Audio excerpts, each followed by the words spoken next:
Thank you for having me. I thought I was going to be late, but thankfully you dragged your feet. We had a Rotary Club meeting that the meal didn't come out in time, so I didn't get dessert, so maybe later on I'll get a piece of cake. I still didn't get dessert. You didn't, and Bob Larkin came down to join us. Bob was an apprentice at the Fowler Funeral Home before I was, so I thought between his knowledge and my knowledge, and historically the collective knowledge in this room, I probably will come away knowing more than from you than you'll get from me. But together, hopefully this will be a learning experience and have some interest. I thought what I would do is just tell a little bit about funeral service in general and some of the evolution of that in this country, and which kind of explains what happened with the Fowler family and the business over 100 years, which is typical of many towns like Maynard. And then talk specifically about some of the stories and family history that I'm aware of. And as I mentioned before, I'm sure there are things that you can probably either correct me on or add to my knowledge. I brought along a few things that at the end we can have some questions and answers and maybe look closer at some of these. Some of the old record books that were probably in the basement too long of the funeral home, go back to the beginning. Some of the original records, when you look through them, there's a cord of wood and so many bales of hay, and then coffin and hearse, and then other bare pages where they just sold strawberries, in the old days. And Peg Brown just gave me today a census, 1870, where the Fowler had a farm, and which explains why there would be cords of wood and bales of hay and livestock and coffin and hearse mixed in with the things that they did. Well, let me begin by going over a little bit of funeral history. Funeral directors, as we know them now, evolved mostly in America, different than other countries. Originally, they may have been somebody who was chosen to be the sexton of a cemetery or the sexton of a church that might have had its own cemetery. And it was natural when somebody died, who's going to take care of all those details? Who's going to undertake all the details that it takes to pull all this together, to get the grave dug, to get the church, the organist hired, the carriages to bring them in, the coffin made or the casket made. So sometimes a funeral director evolved from a furniture maker, because that's a natural piece of the same techniques go into making a casket that goes into making a bureau. The same kind of warehousing and handling. You need a few people to move it around, and so that those people were typically in some towns. I've gone up to Maine for a long-distance burial in one case, and they ask the directions. They say, well, you go to the furniture store, and we'll meet you there, and then we'll drive over to the funeral home. And because they own them both. And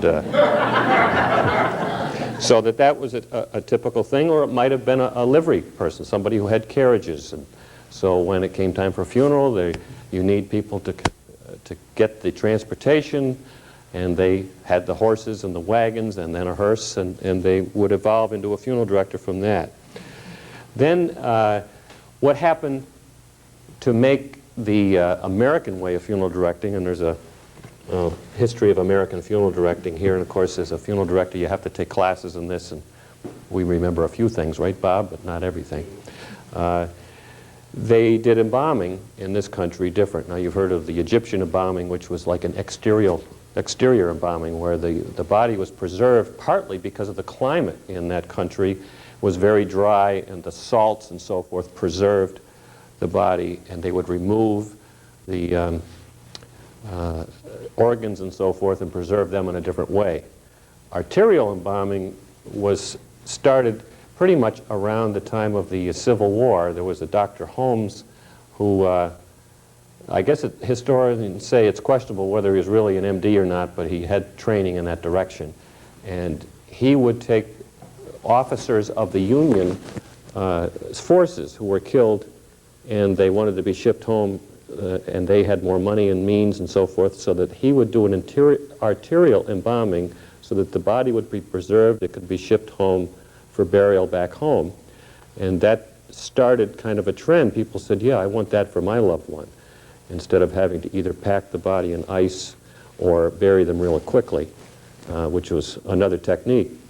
And that kind of evolved. Then chemical companies who made the formalin-based embalming fluids and so forth would come into town, and they would advertise in the Beacon or something like that and say, at the hotel we're going to have a 2-day course on embalming, and at the end of the course you get a certificate and you can go home and open your funeral establishment.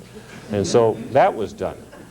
And of course, government in the United States being the way it is now, here's an opportunity for some more regulation. So let's make it a longer a training period, and let's make these people take OSHA courses, and there's good reasons for that. But the regulation now and the education requirement now is much more than the 2-day course at a hotel. And there are rules. For example, you can go to school for funeral service. You can serve an apprenticeship, both of which are required. And you're still not a licensed funeral director until you own 10% of a funeral home establishment. And that establishment has to fit certain requirements. It has to have dimensions, it has to have a preparation room, it has to have a chapel of a certain size, and of course a licensed owner.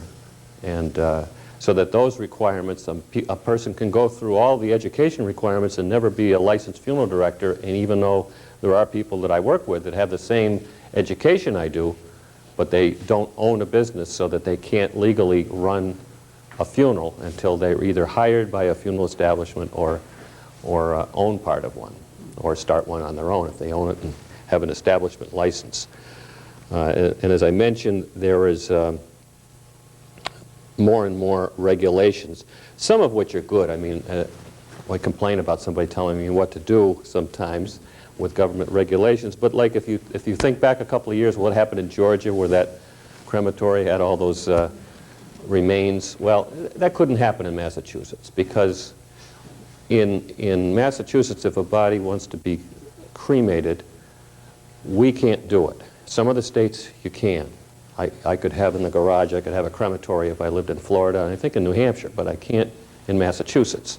There are about 12 cemeteries that run crematories in Massachusetts, and they're not going to cremate a body unless we bring the proper documents, and a medical examiner reviews the body, and he gets a fee for that, and that's done. And if the crematory is not doing the right thing, we're going to go to one of the others, so that there's kind of a check and balance there. It costs a little more than the operations. I was just down in Florida last week, and I saw direct cremation for $295 in the Yellow Pages. So, well, it costs, I have to pay right out a check for more than that to the crematory when I go to the crematory. And, you know, so I don't get anything if I charge that, and, you know, have a hearse and a train. So I don't know how they do that, but partly it's because they have different rules they follow, and they probably do it in great numbers and possibly can make a profit. I don't know. Some of the trends that have happened in funeral service that have changed since Henry Fowler, who was not only one of the petitioners to make the town, is that right? But this picture was just found in a closet in the Methodist church. And Barbara Hunter made sure that I got possession of it, and I thank you for that. But that's Henry Fowler, and his son, he had, I think, 5 sons from the information that Peg gave me, but his son Orrin Fowler succeeded him. He died in 1877, and then his son took over, and then Geyer Fowler was the grandson. And some of you people remember him. David told me he used to give nickels at Halloween. Yeah, I've been trying to do that, but you know, they complain, you know. And then my father-in-law, John Kennedy, bought the funeral home from Geyer in 1955, and then Geyer died in 1956. And I do have the birth dates and death dates of everyone in except Henry. I'm not as complete. I just have the year. I went up and read the stone again to make sure. But the history that I'm aware of the business, when I first started working there, I picked up a pen. There was an advertising that said established in 1873. But reading in the Beacon from this organization, it talks about the fact that he was the town sexton, Henry was, and taking care of the cemetery in 1872. The first, in one of these books, is the first time that I found mention of selling a coffin or a casket and using a hearse was in 1874. So somewhere in that range, the business was kind of established in amongst probably other things he did to make a living. One of the things I've found out historically, my brother is a retired military, so he's got a little bit of time, and he was always a hard worker, so he's gone into genealogy in my family and found out that a descendant of my great-grandmother was named Hannah Fowler and was born in Amesbury in 1600s. So if that long ago is a good chance of a Fowler in Amesbury and a Fowler in Maynard possibly being related. So who knows? Maybe, as my son pointed out, gee, Dad, you've come full circle. You know, so, didn't even know that until a year or two ago.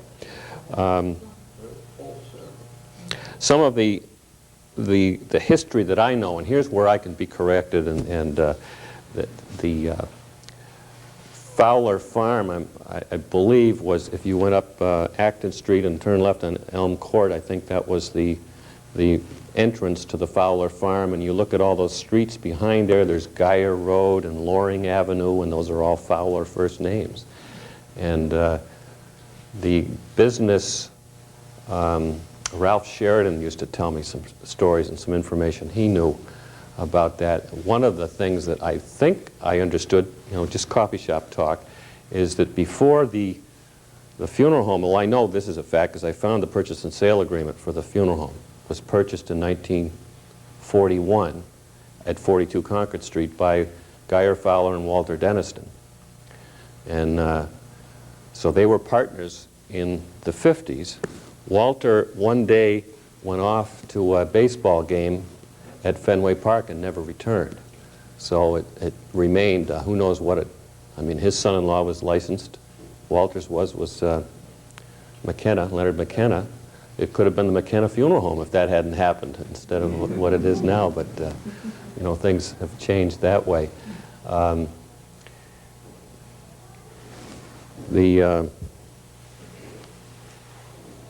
So the farm was there, but before they located on 42 Concord Street, I believe it was in the building that's next to the Congregational Church.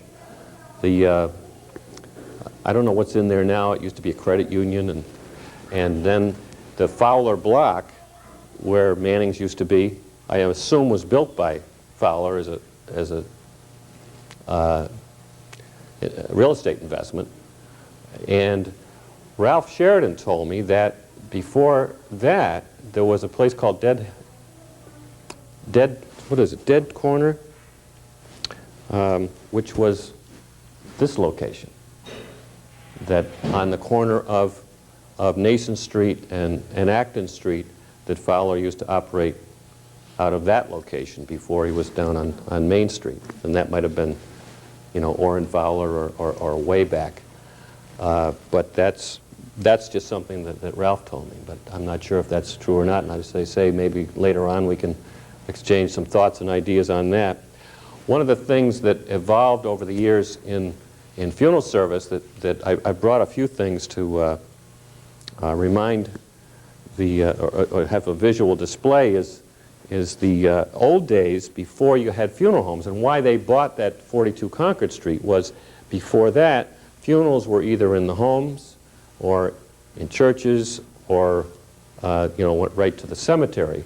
They didn't have funeral establishments or funeral parlors. In the earlier days, ideally, a family would have a living room or a parlor, and when somebody was, you know, married or died, they would use that parlor for formal occasions.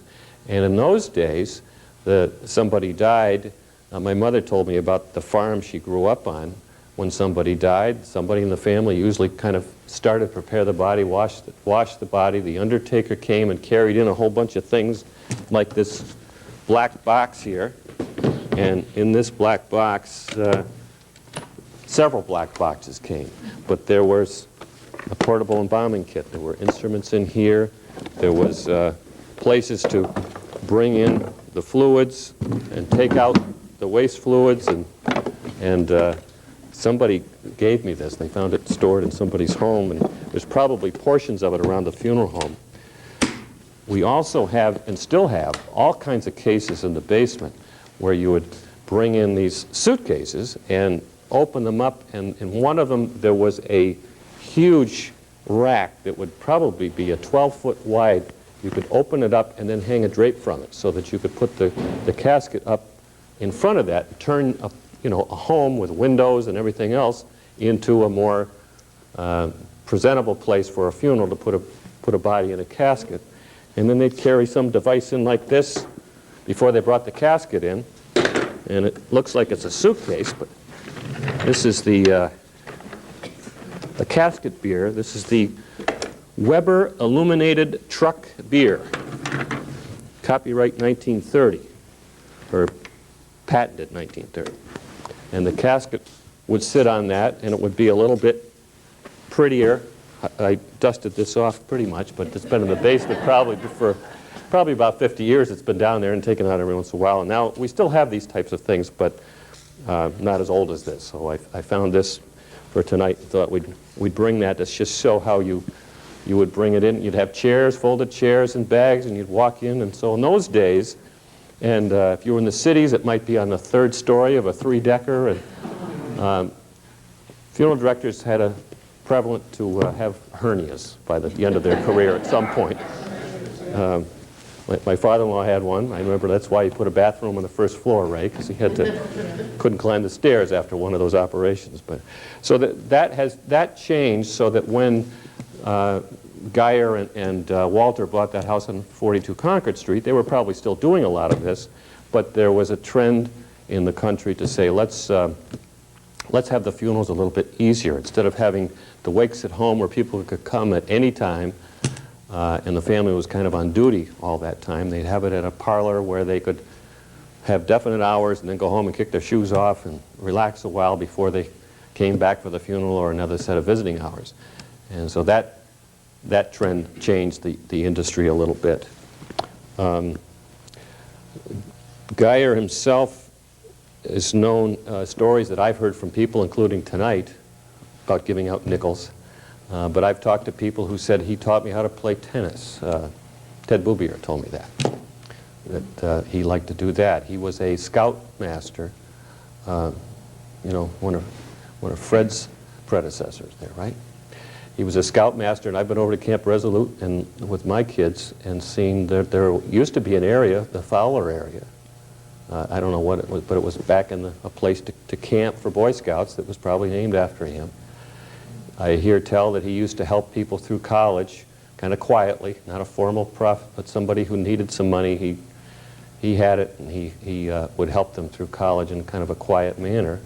And that has continued because his estate has gone to the town for scholarships. My kids applied and got a little bit over a few years, and many, probably hundreds of other people have applied for that since his estate came to become a town scholarship program, and his entire estate went to that. After, I think the proceeds from it went to support the last, I think it was his sister-in-law was the last relative to get benefit. When she died, then the town got that, and so they've named a school after him because of the good things he did.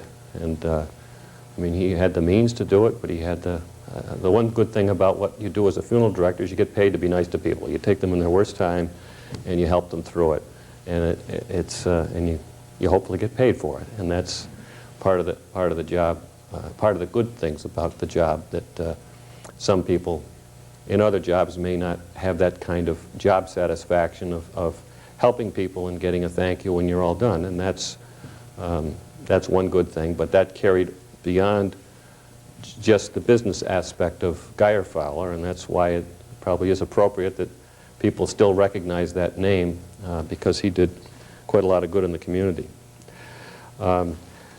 I'm just going to mention a few other things here that we can either look at or ask questions about, and then I'll open it up for people who either have questions or facts you want to correct me on. I'd be glad to hear that.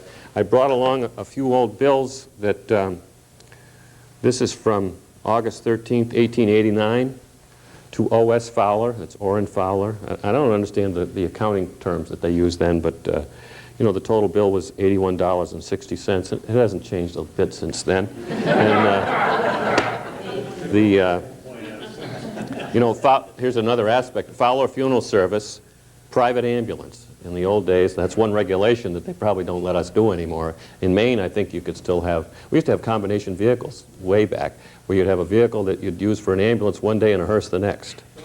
And I guess it's kind of obvious why that maybe that's not always a good idea, but it was done then. And yeah, Stu, yeah, your wife gave me these bills. There's two, I don't know if it's two generations, it's two members of the family, one in 1943 and one in 1933. And yeah, it's gone up. It's $305 now for a full funeral, and then Geyer Fowler's signature at the bottom. There is, I haven't looked at this in a long time, but I looked. It doesn't mention Glenwood Cemetery in here, but there's a lot of New England cemetery, and there's some real old ones that aren't used anymore that has a little facts on that. And of course, Paul knows we're interested in old cars, and so I had to have a book on funeral cars and ambulances. But in the old days, they'd have a vehicle, usually with a very well-known, well-constructed chassis, and then they might make a carved wooden body for it. And I've seen some of these from the teens up close, and it's just magnificent what they do. The gas mileage was probably 3 miles of the gallon because the steel and the fenders were, you know, 1/8 of an inch thick instead of 20 gauge or less, and the carved wood there. But it only had to go 5 miles an hour down the street. So, and some of them were made. The carriages came off of a horse-drawn and then put on a chassis. That I've seen that done too, back in the teens and the 20s when they would convert from horse-drawn to automotive hearses. And then the books here, as I say, some of these are interesting, but you have to go through. There's no index. The way this one was done, this has Geyer's death record in from a business standpoint. I mean, it tells what the basic information they collected, his parents' names, where he was born, his birthday, social security number, and what the billing was, and who paid it and when. But that's the way the records were then, and in the front there's an index. So I can do a little genealogy and have for people who have come to a funeral home and say, you know, my grandfather was buried here, we think, but we can't trace it back. Well, if it's in one of these books that still has an index, I can find them. And when I go to the post office every once in a while, Peg Brown gives me an assignment, and I look through for some things with no index, and I have to have a few hours to kind of read through these things, and before my eyes cross, I hope to find something. But with that, I've concluded what I can say, and I'd be glad to try to answer questions and or take corrections or things that I may need to know more about. Fred? John, the library in West Concord, is that the Orrin Fowler Library? No, it's the Loring Fowler, and I knew he was connected, but he is Orrin's brother. Yeah. Yeah. They got that instead of Maynard. Okay. Well, you know, it's only a mile over the border or two, maybe. Well, my grandfather used to talk about that. Yeah. Used a few expletives. I'll betcha. Yeah. Concord getting it made. Yep. Yep. Yes. What was it in the old days? 3 days did they have the wakes and then switch it out to 1 day or 2 days? I guess so. You know, I really didn't work in those days, but yeah, you can tell by some old obituaries and so forth, especially if it was in the home, and you just start having the wake as soon as you could and do it until you had the funeral planned. You know, whereas now, in those days too, what I tell people when we're trying to decide that, people lived their whole lives in town, and all their relatives did, pretty much, and all their friends. So, and you didn't live as long. so that when a death occurred, and everybody that they knew and related to probably came. And nowadays, I mean, my brother lives in Arizona, and he's moved with the military 16 times, and my parents moved around, so that a typical family in America now, the kids live in different places, the people that they were friends with have moved away, and so to have 3 days, you'd be sitting there twiddling your thumbs, you know, waiting for people to come. It might be convenient for some people, but it would be a long, drawn-out process for the family. So it's kind of evolved because of, I think, because of that, into you know, and a funeral I'm planning this week. When the wife died 8 years ago, well, the husband was still alive. There were still people who remember, and they had, you know, 2 to 4, 7 to 9, which was a typical thing. Well, they've decided, you know, we'll just do 79 because he's that much older. His friends can't come. You know, the children of two or three of the children live out of state, so that things are. That's another trend in funeral services. Things are changing. People are having. That's one change that you can understand. But there's other people are choosing simpler funerals, and the heyday of the profit in funeral service is way down. I've been to some sessions where they talked about in the 50s. That's even though in dollars the profit in the 50s was a modest amount, percentage-wise it was huge, and we don't match that at all now.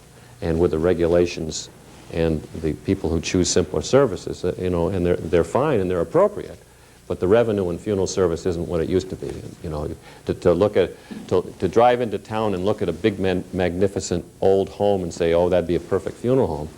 Well, nowadays you'd say, I couldn't afford the oil in that old magnificent home, you know, to keep it warm, and so that's part of the trends that have changed too, as well as the number of hours for visitation. I kind of thought, this was only in my own mind, for 3 days, I was wondering if that sort of came from the Bible, like on the third day he arose. Yeah, maybe. I kind of thought in my mind that's where they got that 3 days. Well, I know you're a very religious person, Fred, and you'd make that connection, yes. Yes. Do you think the expense also of more than 1 day would be... Well, that's part of it, too. I mean, where the Federal Trade Commission, that's one of the regulations in 1984, came in and said you have to all funeral directors have to itemize the same way. So we have a price list with 21 different items on it. And you pick and choose like a menu. I don't want potatoes, and I don't want dessert, and, you know, just like a menu, you say, well, and so we have to have a charge. So obviously, if I have to turn the heat up and run the vacuum and man the door and so forth, it's going to cost you something to have a 3-day wake over somebody that just wants 7 to 9. And that's part of it. Yep. He had an old town boat that he used to dock over in Larson's boathouse, dock over there in the Hasbrook River. And any kids could borrow that boat. All they had to do was just ask them. Is that right? Yeah, just below Russell's Bridge. Remember that? Yep. Oh, yeah. Yeah, I remember Yeah. that. He always drove a yellow convertible. Oh, is that right? Yeah. I know my father-in-law told me, you know, he was a very tasteful person, but that was the one extravagant that he had, was a convertible to drive around in. Yeah. Yeah. When I was a kid, he used to have an outboard motor on the Essex River, and he would take about 5 kids in his boat and take us up to Crow Island, Mm-hmm. and we'd swim off the beach there and take Yeah. us back. Very generous person. Yeah. Yeah. Well, that same boat, I had a boat up there also. We were up there, I was up there fishing with Dr. Ryan. And I said to Dr. Ryan, I said, that motor is too big for my boat. You know, it's much too big. He said, whose boat is that over there? I said, that's guy at Fowler's. He said, well, he said, we'll take that. So we took it. We got up below the Lake Boone Dam where the railroad track went right into one of the posts. He was generous. Down. Were you tying flies then? Huh? Were you tying flies then? Not paying attention? Was it? He was tying flies 5 years before that.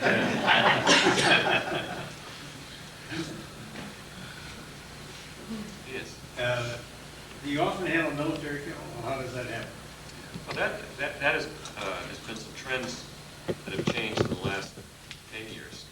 time, 10 or to 20 years ago when they kind of, after World War II, obviously, you get the full complement. You'd have a gun salute and everything else, and then they kind of got away from that.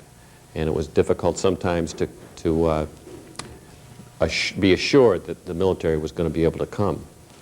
And then probably about 10 years ago, they said, that isn't right, we're going to do this right. And they sent out a booklet to all funeral homes, and it has the phone numbers of every branch in every town and all the names of all the national cemeteries and phone numbers and rules and regulations and who's eligible and so forth.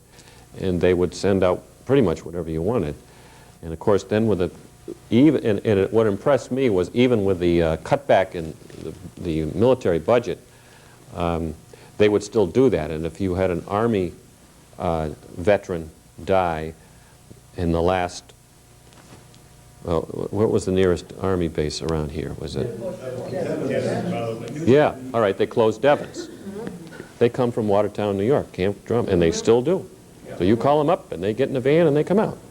They might spend the whole weekend doing that, the whole week, traveling around, and they go back, and another complement will come. And of course, now with kind of a war going on, you might only get 2 or 3 people, but we recently had an Air Force veteran, and of course, with the Hanscom that close, the burial was in Lincoln, and all they had to do was cross the street. So we had everything for that one, and that was nice and impressive, and it was appropriate. It was a career person, but they will do what they can to make it happen now, and there was a time when it wasn't quite that way, and maybe will again. I read that the Army wasn't able to train enough buglers for a period of years, so they developed a mechanical bugle. I've heard that, and I'm not sure if I've seen it or not, because the last time I saw a bugler, somebody pointed that out to me, and it wasn't appropriate for me to run up and It check looks out like his bugle. it's a standard But it bugle, did but sound they pretty put a good. sound box in it, and all they do is Because protect usually what they do finger. now is they have a CD. Oh. Play it, just read, one of them just kind of stands there, reaches down, pushes a button, and there's a bugle. But you go to Bourne, the National Cemetery in Bourne, and that's what it's recorded. Bugle is theirs. The lips would be shot by the end of the day, I think, anyway. If you tried it another way. These old cemeteries that they have around different places, it takes an act of Congress to move them. To move anything or build anything there. I ran into one up in Peabody. I wanted to build a gas station. There was a piece of a funeral of a cemetery there. But when I come to find out, it took an act of Congress to move it. Oh, yeah. That was the end of it. Sure. Well, if you had your relatives moved, you'd make up sure somebody's going to make a statement on that. Oh, yeah. Are there any other questions? Yes. I met Guy Fowler's housekeeper. Oh, She was Miss a real nice McGinnis. lady. Yes. This McGinnis. Yes. Guinness. And She had a bell collection. What was her collection? Bells. She Bells. had bells, so she Yep. had something. And because she brought us in and let us see. Yeah, she was 90 years old, I think, and she brought me in to see the bells. Yeah. Oh, she just loved them. It was like she saw them for the first time when she talked to us. She lived on Brook Street, didn't she, John? Yes. Are there any unusual or just interesting superstitions or any, like special requests or special things that you can remember? Well, there probably are. They don't remember everything.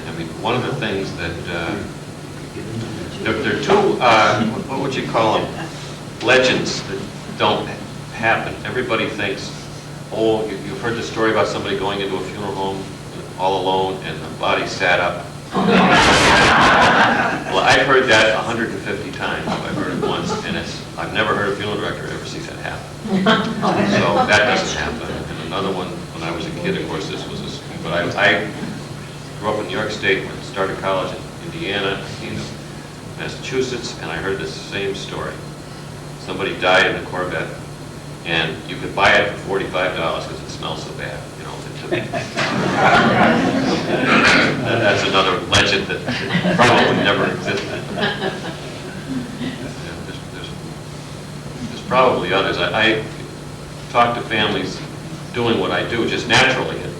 You hear stories about it. One family that lived on Concord Street and raised their kids there, grew up, and one gal said, that this was later in life, she's a little older than I am, she said, when I was a kid, I'd come down Concord Street, and I'd get near the funeral home, and I'd cross the street, walk down, and then cross back. So I'm sure there's people that have their superstitions and stories that way. John, tell Yeah. us about the stuff you got from my funeral place. When Century 21 took over for the Twombly Funeral Home, At the end there, we were kind of assisting him with the funerals that he was still having. And so he kind of gave us some of the old supplies that, and I think he sold quite a bit of it, like chairs and things like that. But things that he didn't want to throw out, but had some use to him. We got a few things. And he kind of wanted to have it all cleaned out, and you knew you wanted to have no funeral paraphernalia left in that building when you made it into a real estate office. So after that was done, you called me up and said, there's some stuff in the basement here I want to get rid of. And I go down, and sure enough, it's called autopsy compound. And, I can tell you how we use that, but I won't. But it's this tub of stuff. So I said, okay. He gave me some of the things. He probably meant to give me that, so I'll come down and get it. So I go down, and gee, it's heavy. So I rolled it out to my car, and all my might, I lifted it up in the car, and I drove up to the 42 Concord Street from 42 Summer Street, and lifted it out of the car, rolled it in, and put it in the basement. And then I said, I wonder how good this stuff is.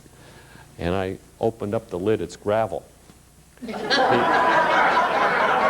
used it to throw on the sidewalk in the winter, and he left it for Paul to use. But Paul didn't want to have any container with that name on it.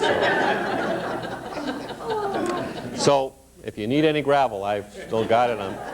I'm going to lift it one handful at a time from now on. Yeah. You mentioned 42, the similarity of 42 Summer and 42 Concord Street.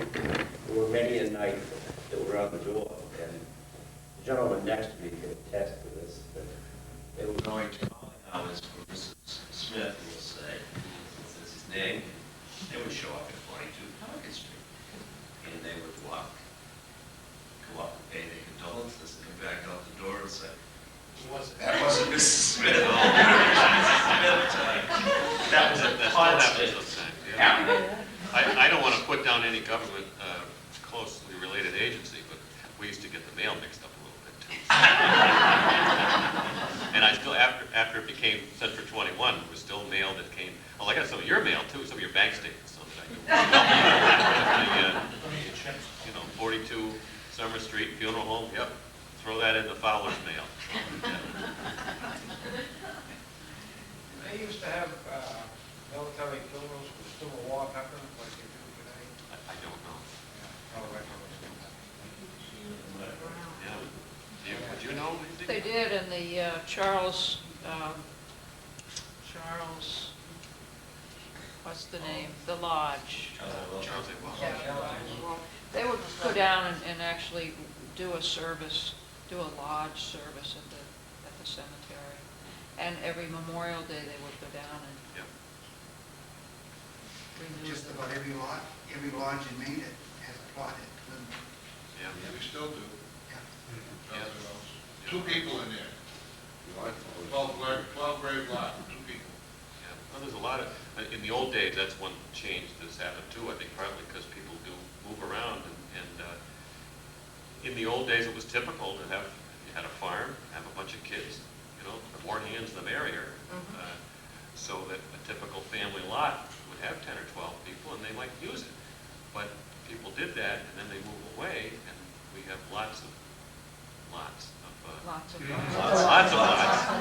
that are, go with graves unused and probably always will in every cemetery. And then you get in the city, I remember years ago going down to Brooklyn at some cemetery, and they were, not only did they go like 16 people deep, it seemed like the biggest hole I've ever seen, but they're crying because they've got all these graves that they can't resell because they belong to somebody else and nobody's going to use them, and they have no more space in the middle of New York City to use them. So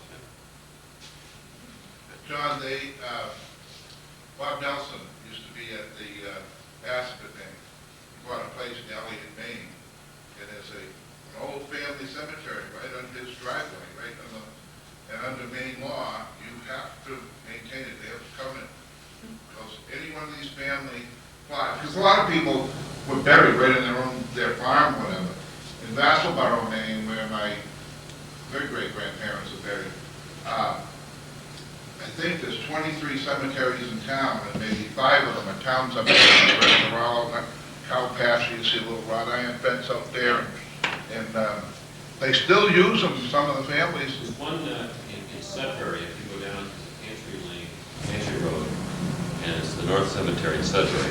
One side is the New North, and the other side is the Old North. And we had a burial one time, and It was when we got in there, you realize it's in a little rectangular walled-off area that's probably 15 by 15.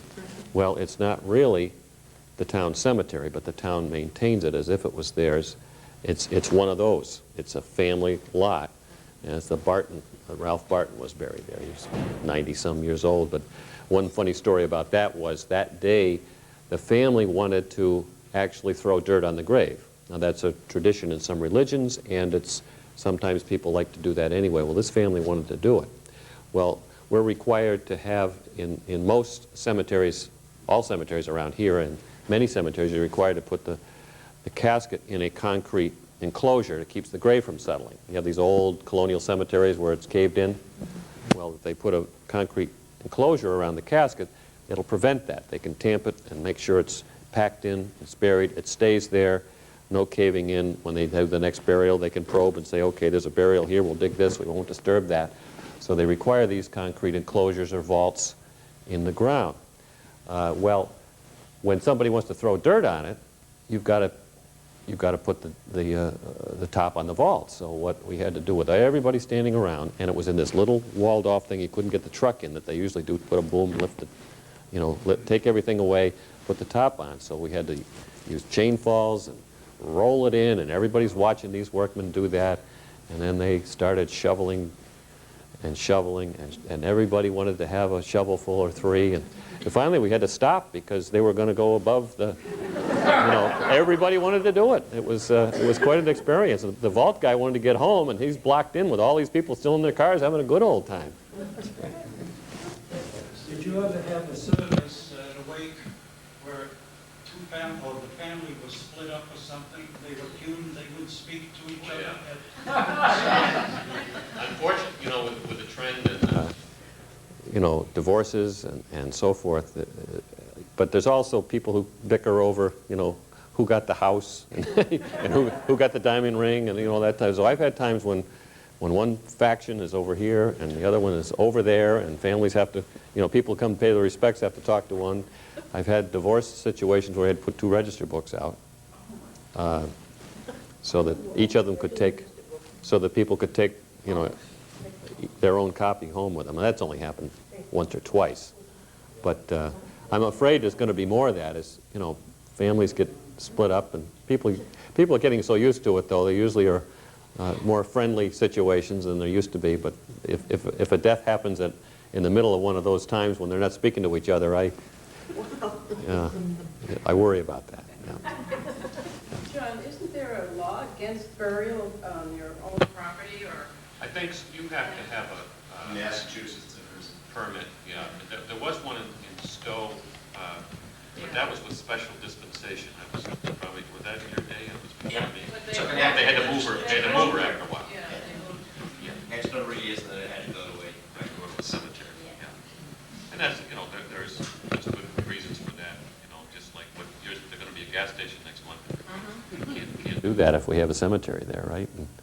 Or use it for any other purpose without making a big deal. What about the casket that's advertised on TV? You buy it and bring it home, store it, and you need it? Well, it's funny.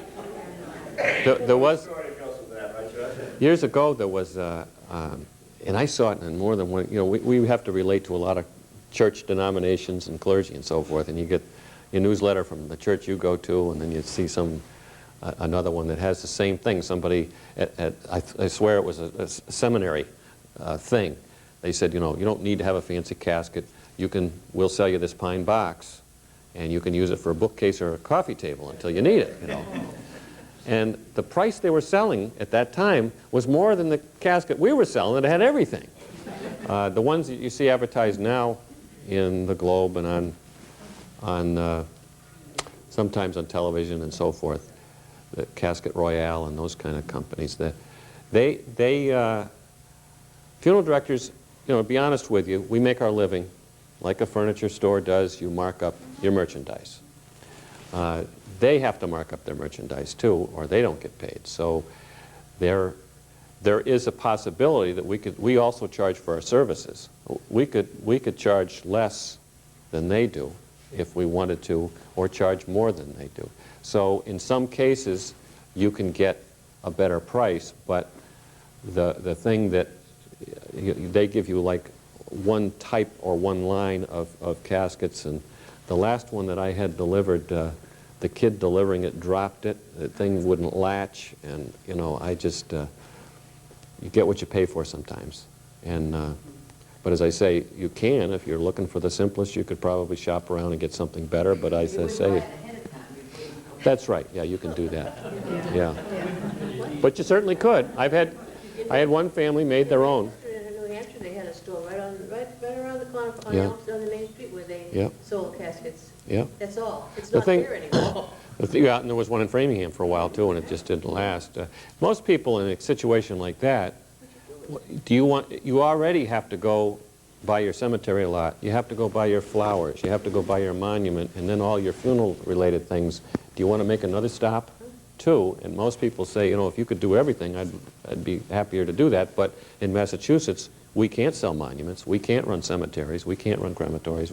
We can just, or flowers. I think in Maine you can.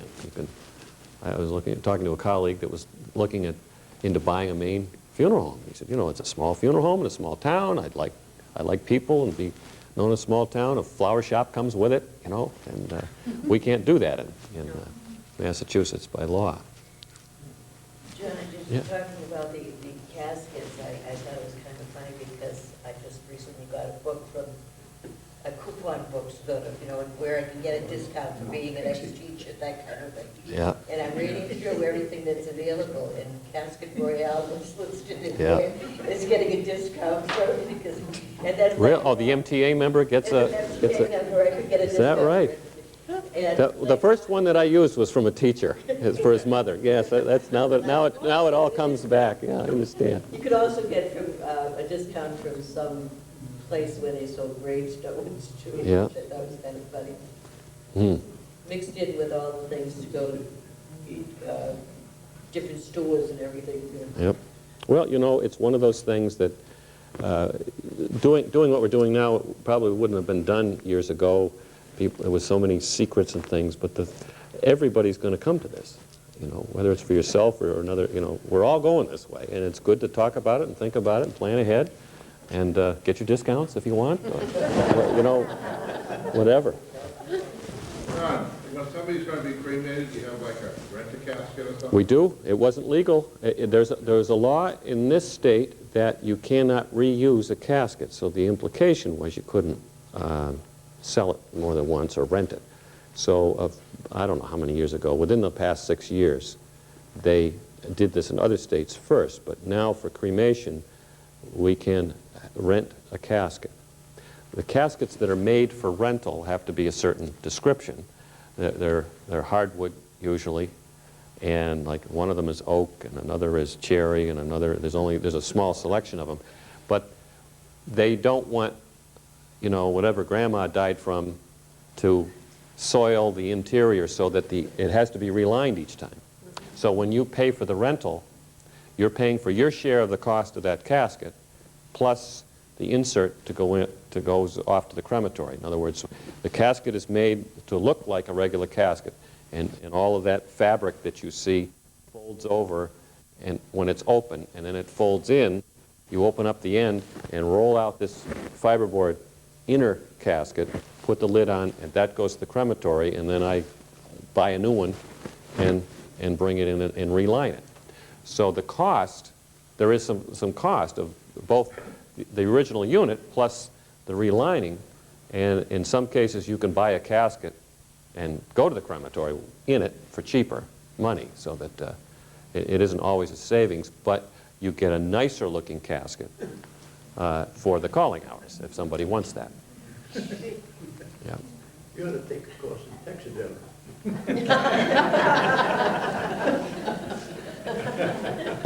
So people can be stuffed instead of yeah. Marge? John, you mentioned other places that running room in cemeteries. You know any Maynard have cemeteries? I'm sorry? Are the cemeteries in Maynard area pretty full or up to capacity? Or? No, both St. Bridget's and Glenwood, as far as I mean, I know St. Bridget's has a lot of undeveloped land in the back, and Glenwood has more property, whether the environmentalists will let you use the wetlands for it or be filled, or you know, there are still areas to go, and most towns around here don't have a problem. The cities do. You know, they're running out of space, and that's why you go to a city, you know, they ask you the first question when we call for a burial, you want to go double deep or not, because that's what they'll do. What about Mount Auburn? They must be pretty full, but they have now they're doing above ground. They have the mausoleums. They have buildings, and they go into the casket can go into a wall there, or cremation, and that's part of the reason cremation is catching on, because you can be there, but you know, it's cheaper to be buried in full in Maynard than it is to be cremated and put into a niche in Mount Auburn. Yeah. The new military hospital up in Bosco, New Hampshire, they're buried up and down. Yep. They go 2 deep, Mm-hmm. just to save the space. Yep. Yeah, because it's free, a lot of people are going to use it. And the Bourne Cemetery, which is beautiful, National Cemetery, but you know, I remember when that opened, and now it's double the size that it was, and it doesn't seem like that long ago, but it's a beautiful area, and they just keep expanding it. Yeah. Did you know in Bermuda they buried 6 deep? Yeah, I went to a cemetery in Bermuda and asked them some questions. The first time, a bunch of us went when we turned 40, and we were having a good time, enjoying the beaches and the weather in Bermuda, and I passed a little chapel that had those yellow funeral parking only signs in front of it, and I said, I want to see what they wear in Bermuda, the funeral directors, you know. So I passed that 3 or 4 times, but I wasn't going to give up a day on the beach to see what they wore, so I never did see them. But I'm sure, just like I've helped a funeral director on the Cape that I went to school with, and they had a death on the Cape, and they brought the body up for a service here, and they came up with beige, light tan suits on. I said, gee, I wish we could do that, but we all have to have the same thing, and we don't. That's one thing we do around here is we help each other out. If I have a funeral, I need obviously more than one person to run the funeral, so I'll hire other funeral directors in other towns to help me, and when they're busy and I'm not, I go help them. So it's simple to say, put on a black suit, that's easy to match. And so to change to gray or something we'd love to do in the summer, other than wear a black suit, it's hard to do that. If you're cremated, do you need and buried, do you need the same size plot? No. No. In fact, what they do quite often is you can use an existing lot even if it's full and be buried in it. We've had, I had actually he was a retired minister that died, and he was going to be buried in his ancestral lot that was full, and this was an old historic cemetery in a town that had a burial in decades. And the caretaker said, well, if you want to dig it, there's no charge. So I'd seen it done enough, and I went down and put it right on top of his mother's vault, just, right there. And you could probably do that depending on the rules of the cemetery, you could probably do that 2 or 3 times. Have cremations go on the same lot. And the price, obviously, you don't have to go 6 feet deep and 3 feet wide, so the price of burying is less too. But the difference is diminished a little bit by the fact that you pay the crematory for the cremation process and then get the ashes back for the burial. So even though in Glenwood Cemetery right now it's $400 for a full burial, and it's $100 for a resident to be cremated and buried there. you know, there's a difference in cost, but there's other costs associated with it. Sir, Yes. years ago, the undertaker would take you to the casket company, and Yep. you could see how they're built, what type of wood they were using, and that was your baby. Mm. Are they still doing that? Do you know? Probably, yeah, but not as much. I think probably most funeral homes have catalogs. You can look at pictures of as hundreds, but usually they don't show you hundreds. But we still have a showroom, because I just feel like if it happens on a 3-day weekend, I don't want to worry that the casket that you want isn't going to be here in time. So I've got it. I've always been that. It's always been that way before I came, and I've been spoiled that way. It's there, so I keep a selection on hand to do that, and I have pictures to augment that so that you can get more. But the casket companies have gotten a little bit away from that. There used to be the largest distributor of caskets in New England was in Worcester at one time, and they had a big showroom. And there was another one in Boston, the National Casket, that, you know, John talked about taking families in, and he says this one particular story he told was the person couldn't make up their mind. So it took him to 2 different places, and he was convinced that the reason she couldn't make up her mind, because the National Casket showroom was in the old governor's mansion in Boston, and she wanted to go in that mansion, and that's why she couldn't make up her mind. And so she went up and down all the floors and walked around and looked at it. But that's an expense that the casket companies, they're not, with the changes that I've talked about, they're not selling the solid mahogany caskets and the copper caskets that people used to have more often in the old days. So they're not as profitable as they used to be, and so that they cut costs by finding a cheaper location to do their distribution from, and you know, the rent's cheaper, and they used to have, just a few years ago, most of them had showrooms, and I'm sure there are places that do, but not the way it used to be. There was one in, my father-in-law told me about the old days, there was one in Marlborough that Sumner Gage had. And all the funeral directors in the area they didn't have to have their own showroom. They could just go to that showroom and show their families and pick from that and then take it home with them. I think there was one in Cambridge right along Charles River, by the river. National Casket. Yeah. There was, when I started, National was in Medford. Yeah, but there were other places too. But there's, you know, changes over the times, just like in small towns too. But yes, Roy. Go back to Guy Fowler. I believe he was an ambulance driver in the war. Oh, World War I.